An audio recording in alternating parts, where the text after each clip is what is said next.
Being a hairstylist as well as a trichologist is like the best of both worlds. It's kind of in a sense like the doctor and nurse relationship. You have the nurse at the bedside getting a first-hand report on what's going on with that patient. As a hairstylist standing behind the chair, I get a first-hand report on what's going on with the hair and scalp. With trichology, it's like the doctor in a sense. We have to assess what the root cause of that issue may be and come up with a treatment plan to help you manage and treat that issue. So for me, being a hairstylist as well as a trichologist, it's the best of both worlds.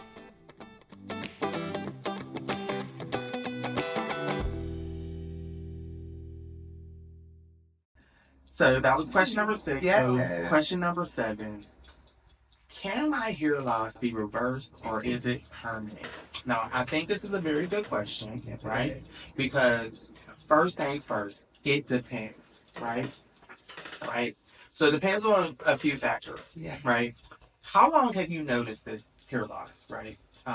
And I do believe this wholeheartedly. The client is the expert when it comes to their hair. And what I mean by that is like, it's your hair. You know if you're experiencing hair loss, right?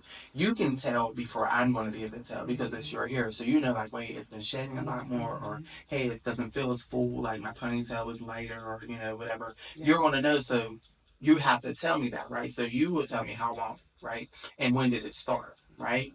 So, again, is it patchy or evenly dispersed? And then, yes, I can see this visually, but I also want you to tell me this vocally because, again, say you had diffuse alopecia areata, that's going to be evenly dispersed, right? Or you have a nutrient deficiency, that's going to be more global, dispersed than it is going to be patchy. Right. But it can be evenly dispersed before it becomes patchy. So I have a client that had alopecia areata, but she had diffuse alopecia first, and then it became spots.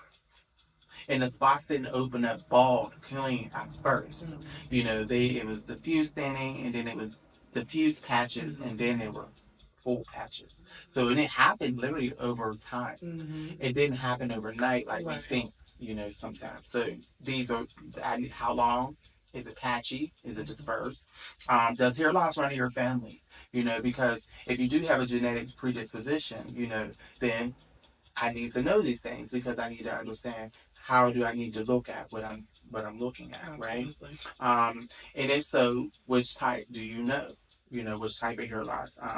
Have you had any blood work? Or any medical intervention? Such as like biopsies, things like that.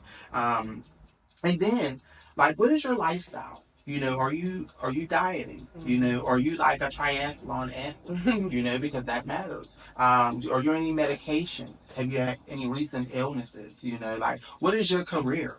Because, like, these are a lot of things that can help me understand one, what type of hair loss you may be experiencing, if at all.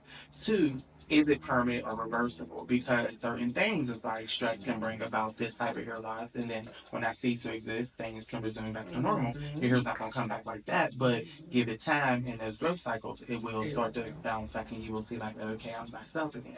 So these are the questions I feel like I would want to ask, to help me determine how to approach this. Yes, and those were all great questions.